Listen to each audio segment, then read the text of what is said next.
வணக்கம் நண்பர்களே. மினி கதைகள் சேனலுக்கு உங்களை எல்லாரையும் அன்போடு வரவேற்கிறோம். இன்று நம்ம கதை கர்மாவின் தண்டனை. மதிய நேரம், வெயில் காற்று மனிதர்களோட சக்தியை கரைக்கிற மாதிரி இருந்தது. நகரத்தோட பழைய ரயில் நிலையத்தில் ரயில் இப்போதான் வந்து நின்னுது. பிளாட்ஃபார்ம் நம்பர் 2 முழுக்க பயணிகளோட கூட்டம். டீ விற்கிறவங்க குரல், ட்ராலியை இழுக்கிற கூலியோட சத்தம் எல்லாமே ஒரே பெரிய சத்தமாக கலந்திருந்தது. அந்த ரயிலிருந்து ஒரு இளைஞன் இறங்கினான். பெயர் ஆனந்த். வயசு சுமார் 26. முகத்தில் சோர்வு, கண்களில் ஒரு தெரியாத கவலை. அவன் ஒரு கடையில் தண்ணி பாட்டிலை வாங்கிட்டு பணம் கொடுத்து பையை திரும்ப போடும்போது பையில இருந்த பர்ஸு கீழே விழுந்துருச்சு. அதை கவனிக்காம அவன் ரயில் பக்கம் நடக்க ஆரம்பிச்சான். அப்போ பின்னால் இருந்து ஒரு மெதுவான ஆனால் தெளிவான குரல் கேட்டுச்சு. Excuse me young man, your purse. Anand திரும்பி பார்த்தான். அவன் பார்த்த காட்சி அவனையே அப்படியே நிறுத்திடுச்சு. கிழிஞ்சு போன பழைய துணி, ஒல்லியான உடம்பு, சிதறிய முடி, கண்களுக்கு கீழே கருப்பு வளையம், கையில் ஒரு குச்சி. நன்றாக பார்த்தா இன்னொரு காலு முழுசா இல்லை, பாதி வெட்டப்பட்ட மாதிரி. இந்த காட்சியை பார்த்ததும் ஆனந்த் மனசு திடுகிட்டுருச்சு. ஆனால் அதை விட அவனை அதிர்ச்சி அடைய செய்தது அந்த குரல்ல இருந்த மரியாதையும் பேசுகிற இங்கிலீஷ் ஃப்ளோவும் தான். அந்த பிச்சைக்காரர் கீழே விழுந்த பர்ஸை எடுத்து ஆனந்த் கிட்ட கொடுத்தாரு. தேங்க்ஸ் அங்கிள்னு ஆனந்த் கொஞ்சம் சங்கடத்தோடு சொன்னான். அதுக்கு அவர் சின்ன சிரிப்போட கீப் இட் கேர்ஃபுல்லி சன் அப்படின்னு சொன்னார். அதுக்கப்புறம் ஆனந்த் மனசுக்குள்ள கேள்விகள் ஓட ஆரம்பிச்சிச்சு. ஒரு பிச்சைக்காரரு இவ்வளவு நல்லா இங்கிலீஷ் பேசுகிறாரே, நான் வேலை பார்த்த கம்பெனியோட பாஸே இப்படி பேச மாட்டாரேன்னு அவன் மனசுக்குள்ளே நினச்சான். அதுக்கப்புறம் அவன் நேரடியாக கேட்டான், அங்கிள் நீங்கள் எங்கேருந்து வர்றீங்க? உங்கள் இங்கிலீஷ் ரொம்ப நல்லா இருக்கு. இந்த நிலைமையில் நீங்கள் இப்படி பேசுறது எனக்கு கொஞ்சம் கூட புரியல. அதுக்கு அந்த பிச்சைக்காரர் சிரிச்சுக்கிட்டே, my child, you don't have enough time to listen to my old warn story. அதாவது ரொம்ப பழசா போன வாழ்க்கையால் களைச்சு போன என் கதை. யூ வில் மிஸ் யுவர் ட்ரெயின்னு சொன்னார். இதை கேட்டதும் ஆனந்த் மனசுக்குள்ளே இன்னும் பெரிய புயல். இந்த பிச்சைக்காரரோட கதையை கேட்கணுமா இல்லை ரயிலை பிடிக்கணுமா? சீட் ரிசர்வேஷனும் இருந்தது. அதே நேரத்தில் ரயில் ஹார்ன் அடிச்சுது. அந்த பிச்சைக்காரர் மீண்டும் go, you will miss your train அப்படின்னு சொன்னார். ஆனந்த் மனசுக்குள்ளே சண்டையை அடக்கிக்கிட்டு ஓடி போய் ரயிலில் ஏறினான். ரயில் மெதுவாக நகர ஆரம்பிச்சிச்சு. அந்த பிச்சைக்காரர் திரும்பி நடக்க ஆரம்பித்தார். அப்போது பின்னால் இருந்த மீண்டும் ஆனந்த் குரல் கேட்டுச்சு. Excuse me uncle, I am free now. அதாவது இப்போ எனக்கு நேரம் இருக்குது. Will you tell me your story? உங்கள் கதையை எனக்கு சொல்வீங்களா? அதுக்கு அந்த பிச்சைக்காரர் மெதுவாக சிரிச்சுட்டு கம் ஹியர்னு சொன்னார். ஆனந்த் ஆர்வத்தோடு ஓடி வந்தான். ரயில் நிலத்திலிருந்து சிமெண்ட் பெஞ்சில் அவரை உட்கார வச்சு, அங்கிள் நீங்கள் ரொம்ப நல்லா இங்கிலீஷ் பேசுகிறீங்கன்னு எனக்கு புரிஞ்சிடுச்சு. ஆனால் என்னோட இங்கிலீஷ் அவ்வளவு நல்லா இல்லை. என் உடமையோட நிலைமையை பார்த்து தவறாக நினைக்காதீங்கன்னு சொன்னான். அந்த பிச்சைக்காரர் சிரிச்சுக்கிட்டு, நீங்கள் ஒரு நல்ல ஐடி கம்பெனியில் வேலை பார்த்துருக்கணும்னு நினைக்கிறேன்னு சொன்னார். அதை கேட்டதும் ஆனந்த் கொஞ்சம் சோகமானான். ஆமாம் அங்கிள், பார்த்தேன். ஆனால் 2 வருஷத்துக்கு முன்னாடி விட்டுட்டேன். அந்த மிஷின் மாதிரி வாழ்க்கை எனக்கு பிடிக்கல. அதனால் 2 வருஷம் வேலை பார்த்துட்டு இப்போது என்னோட சொந்த ஒர்க் ஷாப்பை நடத்திக்கிட்டு இருக்கேன். ஆனால் என் கதையை சொல்லத்தான் இந்த ரயிலை விட்டுட்டேன்னு நினைக்காதீங்க. உங்களுக்காகத்தான் நான் விட்டேன். உங்கள் மொழி, பேசுகிற விதம் எல்லாம் பார்த்தா நீங்கள் பிச்சைக்காரர் மாதிரி தெரியல. என்ன நடந்துச்சு அங்கிள்? இந்த நிலைமைக்கு எப்படி வந்தீங்கன்னு கேட்டான். அந்த பிச்சைக்காரரின் முகத்தில் இருந்த சிரிப்பு மெதுவாக மறைஞ்சிச்சு. அவர் அமைதியா, என் கதையை கேட்டால் உனக்கு என்ன கிடைக்கும்? இதுதான் உண்மை. இந்த ரயில் நிலையம்தான் என் வீடு, இதுவரை தான் என் உலகம்னு சொன்னார். இதை கேட்டதும் ஆனந்த ஆர்வம் இன்னும் அதிகமாயிடுச்சு. அவன் அந்த பிச்சைக்காரனின் கையை பிடிச்சு பணிவோட, அங்கிள் எனக்கு நிச்சயமாக உங்ககிட்ட இருந்து ஏதோ ஒன்று கற்றுக்க வேண்டியதாக தோணுதுன்னு சொன்னான். அதுக்கப்புறம் அந்த பிச்சைக்காரர் மெதுவாக அவனை பார்த்து, நீ விநாயக மோட்டார்ஸ்னு ஒரு கம்பெனியோட பெயரை கேட்டிருக்கியா அப்படின்னு கேட்டார். அதுக்கு ஆனந்த் சொன்னான், ஆமாம் அங்கிள், சில வருஷங்களுக்கு முன்னாடி அந்த கம்பெனி ரொம்ப வேகமாக வளர்ச்சி அடைஞ்சிட்டு இருந்தது. ஆனால் இப்போது அப்படின்னா எப்படியோ ஓடிக்கிட்டு இருக்கு. மார்க்கெட்டில் இருந்த அந்த கம்பெனியோட பெயரும் பிடிப்பும் கிட்டத்தட்ட இல்லாமல் போயிடுச்சு. ஏன், நீங்கள் அந்த கம்பெனியில் வேலை பார்த்தீங்களா? அந்த பிச்சைக்காரர் மெதுவாக வானத்தை பார்த்துக்கிட்டே சொன்னார், நான் தான் அந்த கம்பெனியோட ஃபவுண்டர், விநாயகம் மோட்டார்ஸ். இதை கேட்டதும் ஆனந்துக்கு ஒரே அதிர்ச்சி. அவன் கண்கள் தானாகவே பெருசாயிடுச்சு. நம்ப முடியாமல் கேட்டான், என்ன அங்கிள், நீங்கள் விநாயகம் மோட்டார்ஸ் ஓனரா? ஆனால் நீங்கள் அமெரிக்கா போயிட்டீங்கன்னு தானே எல்லாரும் சொல்கிறாங்க. அந்த பிச்சைக்காரரின் கண்களில் நீர் தேங்குச்சு. பார்வை எங்கேயோ வெறிச்சு போன மாதிரி நின்றுச்சு. பழைய ஒரு உலகத்துக்குள்ளே திரும்பி போகிற மாதிரி இருந்தது. கொஞ்ச நேரம் அமைதியாக இருந்துட்டு மெதுவாக பேச ஆரம்பித்தார். ஒரு காலத்தில் இந்த நாட்டில் இருந்த பெரிய ஆட்டோமொபைல் கம்பெனிகளில் ஒன்றோட உரிமையாளர் நான் தான். நான் ஒரு இன்ஜினியர். ஆனால் கனவு எனக்காக மட்டும் இல்லை, நாட்டுக்காகவும் குடும்பத்துக்காகவும் ஏதாவது ஒன்றை உருவாக்கணும்னு தான். என் உழைப்பையும் வியர்வையும் இரவுகளோட தூக்கத்தையும் விலை கொடுத்து நான் ஒரு கம்பெனியை கட்டினேன். அதுதான் விநாயகம் மோட்டார்ஸ். அதுக்கு முன்னாடி நீங்கள் இப்போ இருக்க மாதிரியே நானும் ஒரு ஆட்டோமொபைல் கம்பெனியில் வேலை பார்த்தேன். 5 வருஷம். அங்கே நிறைய அனுபவம் கிடச்சிது. அந்த அனுபவத்தையும் கொஞ்சம் சேமிப்பையும் வைத்து ஒரு சின்ன ஆட்டோ பார்ட்ஸ் ஒர்க் ஷாப்பை ஆரம்பித்தேன். பகல் முழுக்க கம்பெனியில் உழைச்சி ராத்திரி முழுக்க என் ஒர்க் ஷாப்பில் வேலை பார்த்தேன். அந்த நேரத்தில் என் மகன் ரோஹித் ரொம்ப சின்னவன். நான் வேலை செய்கிறத பார்த்துக்கிட்டே, அப்பா நானும் உங்களை மாதிரி ரொம்ப உழைப்பாளி ஆகணும்னு சொல்லுவான். இதை சொல்லிக்கிட்டே அவர் கண்கள்ல இருந்து கண்ணீர் தானாக வழிஞ்சு வந்தது. அவர் தொடர்ந்தார். என் ஒர்க் ஷாப்பு நல்லா ஓட ஆரம்பித்ததும் நான் அந்த கம்பெனி வேலை விட்டுட்டு முழுசாக ஒர்க் ஷாப்புக்கே நேரம் கொடுத்தேன். 10 வருஷம் கடுமையான உழைப்புக்கு பிறகு அந்த சின்ன ஒர்க் ஷாப்பை ஒரு பெரிய கம்பெனியாக மாற்றினேன். அதுதான் விநாயகம் மோட்டார்ஸ். கம்பெனி நல்லா வளர ஆரம்பிச்சிச்சு. என் பிறகு இந்த கம்பெனியை முன்னேற்றணும்னு நினச்சி என் மகனை அமெரிக்காவுக்கு அனுப்பி இன்ஜினியரிங் படிக்க வச்சேன். அவன் திரும்பி வர்ற நேரத்துக்கு விநாயகம் மோட்டார்ஸ் இந்தியாவோட டாப் ஆட்டோமொபைல் கம்பெனிகளில் ஒன்றாக பெயர் எடுத்திருந்தது. அவன் வந்ததுக்கு 6 மாதம் கூட ஆகலை. ஒரு நாள் என்கிட்ட வந்து சொன்னான், டேட், இனிமேல் நீங்கள் இந்த கம்பெனிலேருந்து ரிசைன் பண்ணிக்கோங்க. இப்போது இந்த கம்பெனியை நான் பார்த்துக்கிறேன். நான் அவங்ககிட்ட சொன்னேன், ரோஹித், நீ அமெரிக்காவில் படித்து வந்திருக்கலாம், ஆனால் இந்தியா மார்க்கெட் அப்படின்னா என்னன்னு உனக்கு இன்னும் முழுசாக புரியல. இன்னும் நிறைய கற்றுக்கணும். நேரம் வந்தால் எல்லாத்தையும் நானே உங்ககிட்ட ஒப்படைப்பேன். என்னோட பதவியோ அதிகாரமோ எதையும் நான் சாவு வரை தூக்கிட்டு போக போகிறதில்ல. அந்த பேச்சு அப்படியே முடிஞ்சிடுச்சு. ரோஹித் என் பேச்சை புரிஞ்ச மாதிரியே நடந்தான். கொஞ்சம் காலம் கழிச்சு அவனுக்காக ஒரு நல்ல பெண்ணை பார்த்தேன். அவங்ககிட்ட கல்யாணம் பற்றி பேசினதும் அவன் உடனே மறுத்தான். நான் என் பிஏவை காதலிக்கிறேன், அவளையே தான் கல்யாணம் பண்ணிக்க விரும்புகிறேன்னு சொன்னான். அந்த பெண் சங்கவி. என் மனைவி பத்மினிக்கு அவளை சுத்தமாக பிடிக்கல. ஆனால் என் பையனோட சந்தோஷத்துக்காக அந்த கல்யாணத்துக்கு நானே ஒத்துக்கிட்டேன். ஆனால் அப்போ எனக்கு தெரியல, நான் ஒரு மருமகளை இல்லை, முழு அழிவையே வீட்டுக்குள்ளே கூட்டிகிட்டு வர்றேன்னு. சங்கவி ஆரம்பத்தில் சில மாதங்கள் ஒரு நல்ல மருமகள் மாதிரியே நடந்துக்கிட்டா. அப்போது நான் பத்மினியை கூட சமாதானப்படுத்தினேன். நீ தான் தவறாக நினச்ச. சங்கவி நல்ல பெண்ணு, உழைப்பால் முன்னே வந்தவ. அதனால தான் நம்ம பையனுக்கு அவளை பிடிச்சிருக்கோம். சங்கவியும் எங்களோட முழு கவனத்தையும் எடுத்துக்கிட்டா. அதே நேரத்தில் கம்பெனிக்கு போக ஆரம்பித்தா. இந்த தடவை பிஏவா இல்லை, கம்பெனியோட மருமகளா, அதாவது முதலாளியா. அவளோட நடையிலேயே ஒரு தைரியம் தெரிஞ்சிச்சு. கொஞ்சம் கொஞ்சமாக கம்பெனியோட சின்ன விஷயத்துலேருந்து பெரிய விஷயம் வரைக்கும் அவள் தலையிட ஆரம்பித்தா. எம்ப்ளாயிஸ்லேருந்து அக்கௌண்ட்ஸ் வரைக்கும் எல்லாத்தையும் கவனிக்க ஆரம்பித்தா. நானும் நினச்சேன், சங்கவி ரொம்ப ஆக்டிவான பொண்ணு, எனக்கு பிறகு இந்த கம்பெனியை நல்லா பார்த்துக்குவா. ஆனால் அந்த நேரத்துலேருந்து ரோஹித் எங்ககிட்ட இருந்து மெதுவாக விலக ஆரம்பித்தான். வீட்லேயும் சரி ஆஃபீஸ்லேயும் சரி அவன் அதிகமாக பேசவே இல்லை. நானும் ரோஹித்தும் இடையில பேசுறது ஏதாவது நடந்தாலும் அது சங்கவி மூலமாக தான் நடக்க ஆரம்பிச்சுது. ஒரு நாள் சங்கவி ஒரு புதிய டாக்குமெண்ட் எடுத்துகிட்டு வந்து எங்கிட்ட சைன் வாங்கினான்.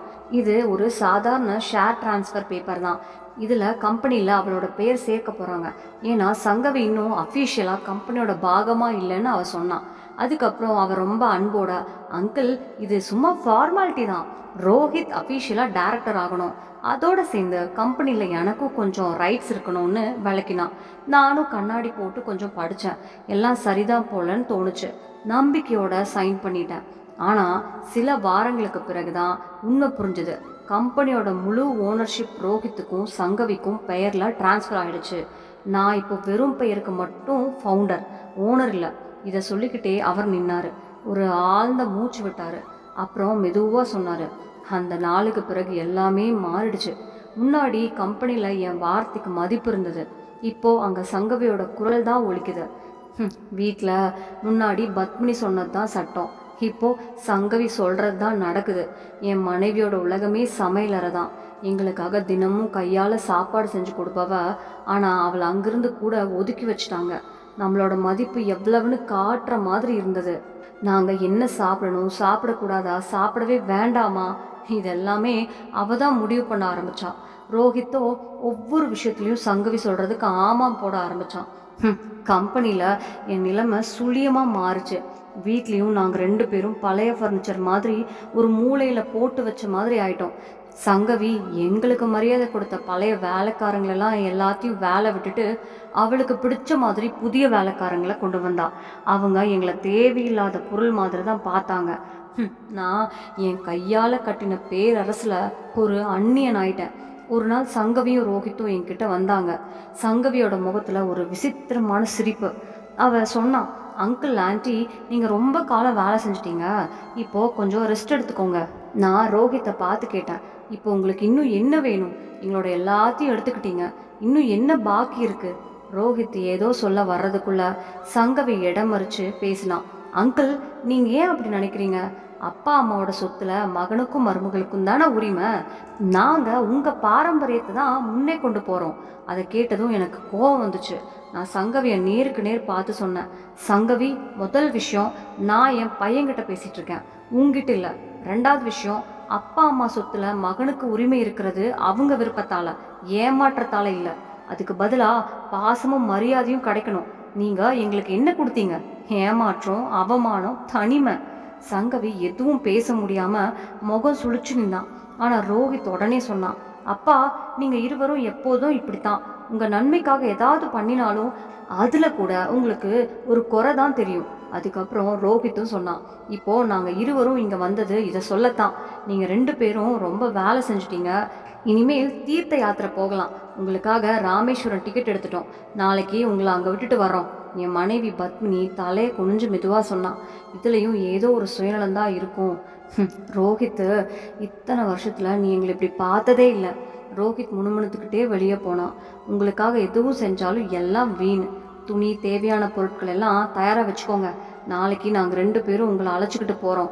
சங்கவியும் அவனுக்கு பின்னால் ஒரு வஞ்சகமான சிரிப்போடு நடந்து போனான்.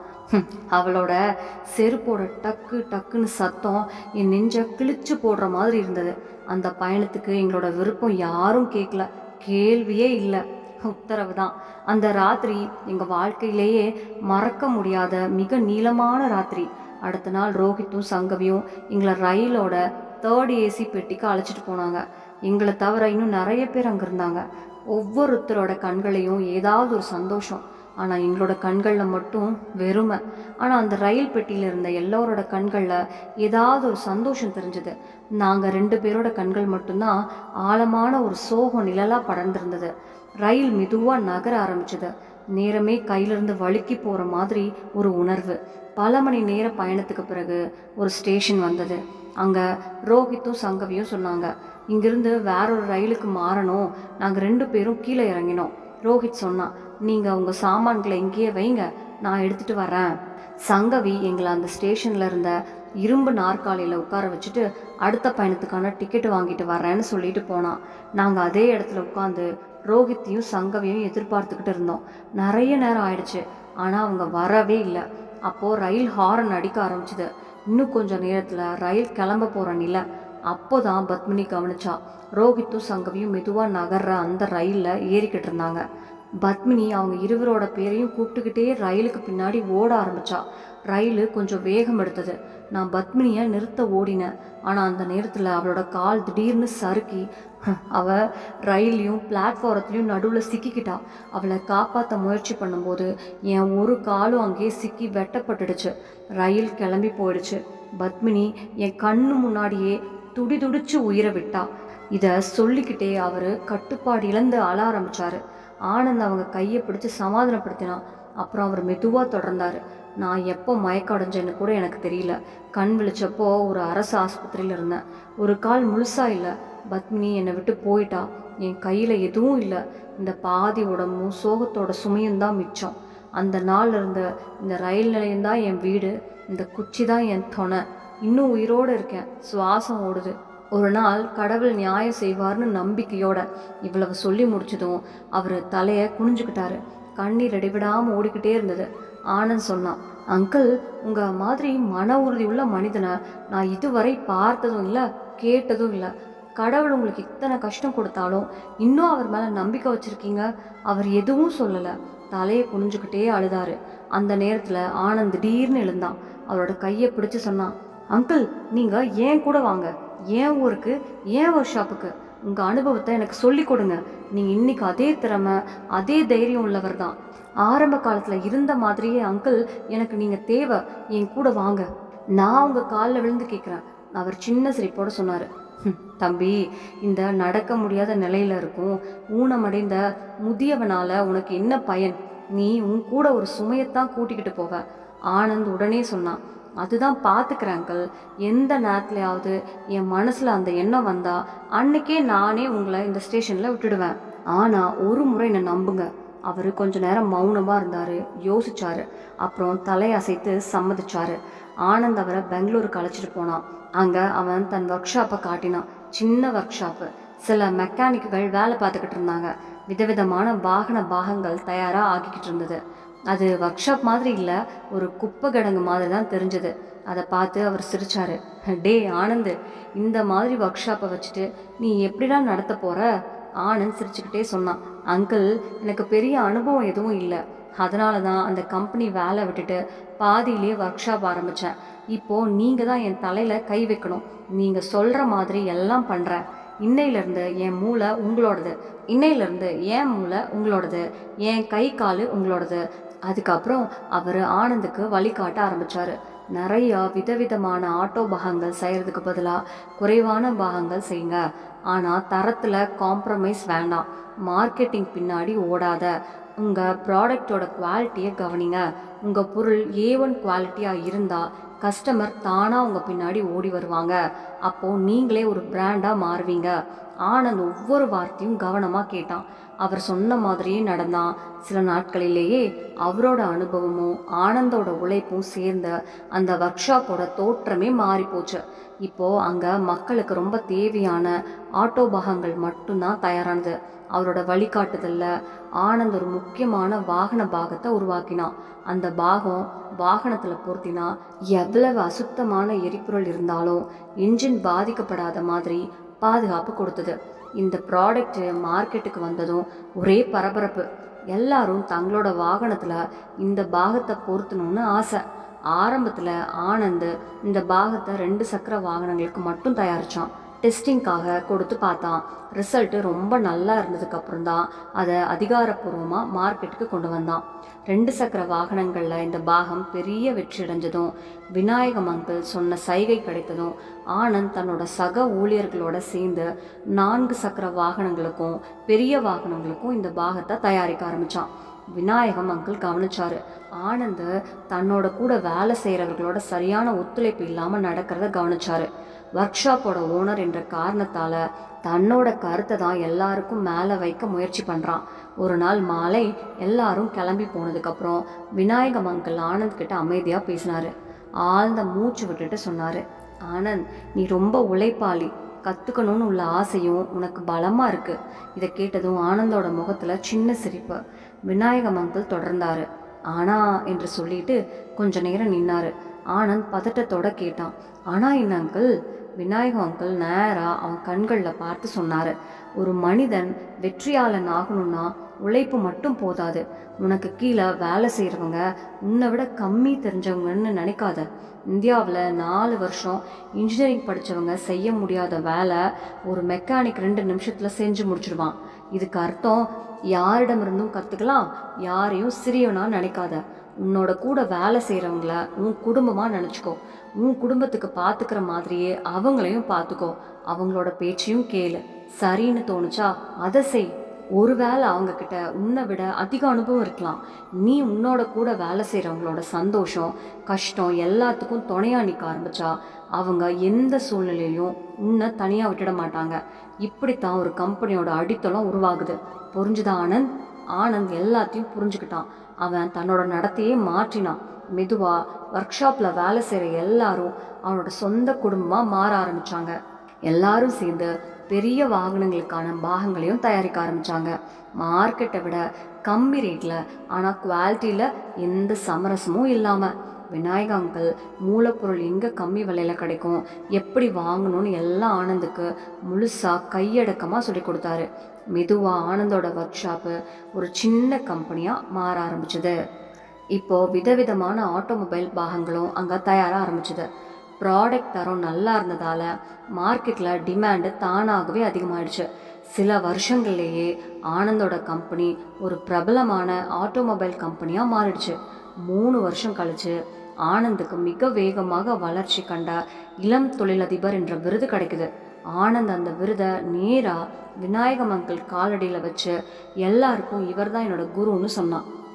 ஆனந்த் தன்னோட கம்பெனியோட தலைவர் பதவியை விநாயகம் அங்கிளுக்கு கொடுத்து தானும் டைரக்டர் பதவியிலே இருந்தான். இதை பார்த்ததும் விநாயக அங்கிள் கண்கள் நனைஞ்சிடுச்சு. அவர் சொன்னார், இவ்வளவு மரியாதை என் மகன்கிட்ட இருந்து கூட நான் எதிர்பார்க்கல. அவன் எப்போதும் நான் தான் ஓனர் ஆகணும்னு ஆசைப்படுவான். ஆனால் நீ டைரக்டர் பதவியிலேயே இருந்து என்னை சேர்மேன் ஆக்கிட்ட. பார் ஆனந்த், உன்னோட இந்த மனப்பான்மை, இந்த பெருந்தன்மை உன்னை இன்னும் ரொம்ப உயரத்துக்கு கொண்டு போகும். ஆனந்த் எதுவும் பேசாமல் தலையை குனிஞ்சான். அதுக்கப்புறம் விநாயகம் அங்கிள் ஆனந்தோட கூட பெரிய பெரிய டீல்களுக்கெல்லாம் போக ஆரம்பித்தார். அவர் குச்சிக்கு பதிலாக ஒரு செயற்கை காலும் பொருத்தப்பட்டிருந்தது. சூட் பூட் போட்டால் அவருக்கு ஒரு கால் இல்லைன்னு யாருக்கும் தெரியாத மாதிரி இருந்தது. இப்படி இருக்கும்போது ஒரு நாள் ஒரு செய்தி வந்தது. விநாயகம் ஆட்டோமொபைல்ஸ் திவாலா அறிவிக்கப்பட்டு இப்போ விற்பனைக்கு வரப்போகுது. இந்த செய்தி கேட்டதும் விநாயகம் அங்கிள் முகத்தில் கவலை தெளிவாக தெரிஞ்சது. ஆனந்த் அதை கவனித்து சொன்னான், அங்கிள், இதை கேட்டது உங்களுக்கு ரொம்ப கஷ்டமாக இருக்குதானே? விநாயகம் அங்கிள் ஜன்னல் பக்கம் பார்த்துக்கிட்டே சொன்னார், ஆமாம், அந்த கம்பெனியை நான் எத்தனை நாள் எத்தனை இரவு உழைச்சி காட்டினேன். அது எனக்கும் பத்மினிக்கும் மட்டும்தான் தெரியும். யாரோட உதவியும் இல்லாமல் என் பணத்தையும் சந்தோஷத்தையும் கனவுகளையும் தியாகம் பண்ணி அந்த கம்பெனியை உருவாக்கினேன். கனவுல கூட நினைக்கல அது திவாலா ஆகும்னு கேட்பேன்னு. இதை கேட்டதும் ஆனந்த் அவரோட தோளில் கையை வச்சு சொன்னான், அங்கிள், அந்த கம்பெனியை நான் வாங்க போகிறேன். விநாயகம் அங்கிள் திரும்பி ஆனந்த் கிட்ட சொன்னார், பையா, அந்த கம்பெனி முழுசாக நஷ்டத்தில் போயிடுச்சு. அதில் பணம் போடுறது புத்திசாலித்தனம் இல்லை. ஆனந்த் சிரிச்சுட்டு சொன்னான், அங்கிள், அந்த கம்பெனி யாருடையதோ அதுக்கே திருப்பி போகணும். நீங்கள் அந்த சக்தி உள்ள கல் மாதிரி இரும்பை தங்கமாக மாற்றக்கூடியவர். ஆனந்த் அங்கேருந்து கிளம்பி போனான். அடுத்த நாள் விநாயகம் ஆட்டோமொபைல்ஸ் நியலாமை நடந்தது.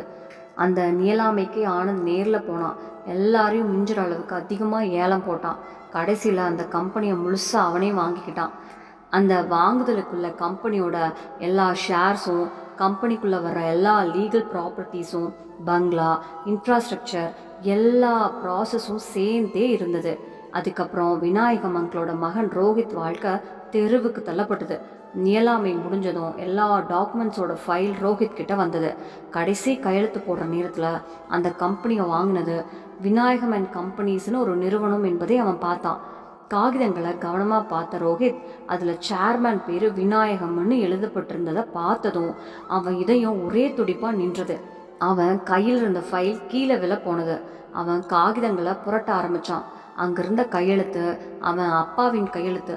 அதை பார்த்ததும் ரோஹித்தோட சுவாசமே நின்று போகிற மாதிரி ஆயிடுச்சு. அவன் ஓடி போய் விநாயகம் அண்ட் கம்பெனிஸ் ஆஃபீஸை அடைந்தான். பெரிய ஆடம்பரமான ஆஃபீஸு, நிறைய ஊழியர்கள் வேலை பார்த்துக்கிட்டு இருந்தாங்க. அவன் ரிசப்ஷனில் கேட்டான், சேர்மேன் கேபின் இங்கே? பதில் வந்தது, இப்போது அவர் பிஸி, 1 மணி நேரம் காத்திருக்கணும். அந்த 1 மணி நேரம் ரோஹித்துக்கு ஒரு ஜென்மம் போல நீண்டது. சில நேரத்துக்கு பிறகு அவனுக்கு உள்ளே போக அனுமதி கிடச்சிது. அவன் சேர்மேன் கேபினுக்குள்ளே போனான். பெரிய கேபின், ஏசி, குளிர்ச்சி, ஃபைல்களின் குவியல், முன்புறம் ஒரு நாற்காலி திரும்பி யாரோ ஃபோனில் பேசிக்கிட்டு இருந்தாங்க. அந்த நாற்காலி மெதுவாக திரும்பிய நொடியில் ரோஹித்தோட உலகமே தலைக்கீழாக புரண்டது. டேட்! விநாயகம் ஃபோனில் பேசுகிறத நிறுத்திட்டு முன்னால் நின்ன தன் மகனை பார்த்தாரு. மேலேருந்து கீழே வரைக்கும் பார்வை, பழைய கோட்டு, சிதறிய முடி, கண்களுக்கு கீழே கவலைக்கான கருப்பு வளையம். அவர் குளிர்ச்சியான குரலில் சொன்னார், yes gentleman, tell me, what you want from me? Rohit கண்களில் கண்ணீரோட சொன்னான், டேட் ப்ளீஸ், நான் செஞ்சதுக்காக ரொம்பவே வெக்கப்படுறேன். இப்படி ஃபார்மாலிட்டி மாதிரி பேசிட்டு என்னை இன்னும் காயப்படுத்தாதீங்க. அதை கேட்டதும் விநாயகம் அங்கிளோட முகம் கடினமாயிடுச்சு. அவர் கைகளை இறுக்கி பிடிச்சிக்கிட்டு சொன்னார், உன் வாயிலிருந்து டேடுன்னு ஒரு வார்த்தை வர்றதே எனக்கு சாபம் மாதிரி இருக்கு. என்னோட மகன் ரயில் நிலையத்தில் என்னை அபகரித்து விட்ட அந்த நாள்லேயே எனக்கு செத்துட்டான். உன்னால தான் என் மனைவி என் கண்ணு முன்னாடியே உயிரை விட்டா. நான் வருஷக்கணக்காக அதே ஸ்டேஷனில் பிச்சை எடுத்தேன். நீ ஒரு முறை கூட திரும்பி பார்க்கல. நீ என் மகனே இல்லை. நீ என் பழைய ஜென்மத்தில் இல்லை, இந்த ஜென்மத்தில் நான் செய்த மிக மோசமான கர்மாவோட விளைவு. இப்போது உனக்கு என்கிட்ட எந்த உரிமையும் கிடையாது. ரோஹித்தோட கண்ணில் இருந்து கண்ணீர் தாரையாக வழிஞ்சது. கம்பீரம் இல்லாத குரலில் கேட்டா, அம்மா இப்போ உயிரோடு இல்லையா? விநாயகம் அதை கூட பொருட்படுத்தாமல் சொன்னார், நாடகம் வேண்டாம். நான் இனி அந்த பழைய மனுஷன் இல்லை. உன் அழுகைக்காக உருகுறவனும் இல்லை. நீ சந்தோஷப்படு. நான் உன்னை அடிக்கவோ போலீஸ்க்கு கொடுக்கவோ செய்யலை. நீ செஞ்ச பாவங்களுக்கு அது கூட அதிகம். இப்போ உடனே இங்கிருந்து போ. ரோஹித் தரையில் விழுந்து கைகளை கூப்பிட்டாலும் தான், அப்பா நான் முழுசாக நாசமாயிட்டேன். கடவுள் என் கர்மாவுக்கு தண்டனை கொடுத்துட்டாரு. சங்கவியும் என்னை விட்டுட்டு போயிட்டா. கம்பெனி நஷ்டம் ஆக போகிறதுன்னு தெரிஞ்ச உடனே என்னை விட்டுட்டு ஓடிட்டா. உங்களுக்கும் அம்மாவுக்கும் நான் செஞ்ச வழிக்காக இந்த தண்டனை கிடச்சிருக்கு. அப்பா என்னை காப்பாற்றுங்க. அந்த கம்பெனி உங்களோடதே தான். அதை வாங்கினது பெரிய விஷயம் இல்லை. உங்கள் கம்பெனியில் ஒரு சின்ன வேலை கூட கிடைச்சா போதும். நான் அதில் சந்தோஷமாக இருப்பேன். விநாயகம் அங்கிள் ஜன்னல் பக்கம் திரும்பி சொன்னார், உன்ன மாதிரி ஒருத்தனுக்கு என் கம்பெனியில் வேலை கிடைக்காது. என் கம்பெனி வாசலுக்கு பிச்சை எடுக்கக்கூட உனக்கு அனுமதி கிடையாது. இதுக்கு மேலே பேசின ஆனந்த் வந்தால் உன்னை போலீஸ்க்கு ஒப்படைப்பேன். இது வரைக்கும் உன்னை அடிக்காமல் வச்சுருக்கிறது என் உள்ளுக்குள்ளே இன்னும் சின்ன அப்பான்னு மனசில் உயிரோடு இருக்கிறதால தான். இப்போது உடனே போ. ரோஹித் தலையை குனிஞ்சுக்கிட்டு மெதுவாக அங்கேருந்து நடந்து போனான். விநாயகம் அங்கிள் திரும்பியும் அவன் பார்த்ததே இல்லை. ரோஹித்துக்கு அவன் கர்மாவோட தண்டனை கிடச்சிருச்சு. ஆனால் விநாயகம் அங்கிளுக்கு கிடைச்ச தண்டனை எதுக்குன்னு அவர் வாழ்க்கை முழுக்க புரிஞ்சுக்கவே இல்லை. ரோஹித் போகும்போது விநாயகம் அங்கிள் கண்களில் ஒரு கடைசி கண்ணீர், பத்மினியோட நினைவுகள். அதுக்கப்புறம் அவர் திரும்பி ரோஹித்தையே பார்த்ததே இல்லை. ரோஹித்துக்கும் மீண்டும் அவர் முன்னாடி வர தைரியம் வரல. நண்பர்களே, விநாயகம் அங்கிள் ரோஹித்தோட நடந்தது சரிதானா? உங்கள் கருத்தை கமெண்ட்ஸில் சொல்லுங்கள். இந்த கதை பிடிச்சிருந்தா வீடியோவுக்கு லைக் பண்ணி சேனலையும் சப்ஸ்கிரைப் பண்ண மறக்காதீங்க. இந்த வீடியோவை நீங்கள் இந்தியாவோட எந்த மூலையிலேருந்து இல்லை உலகத்தோட எந்த இடத்துலேருந்து பார்க்குறீங்கன்னு சொல்லுங்கள். மீண்டும் ஒரு புதிய கதையோடு சந்திப்போம். நன்றி. நம்ம சேனல்ல பிடிச்சிருச்சுன்னா லைக் பண்ணுங்க, ஷேர் பண்ணுங்க, சப்ஸ்கிரைப் பண்ணுங்க. நன்றி.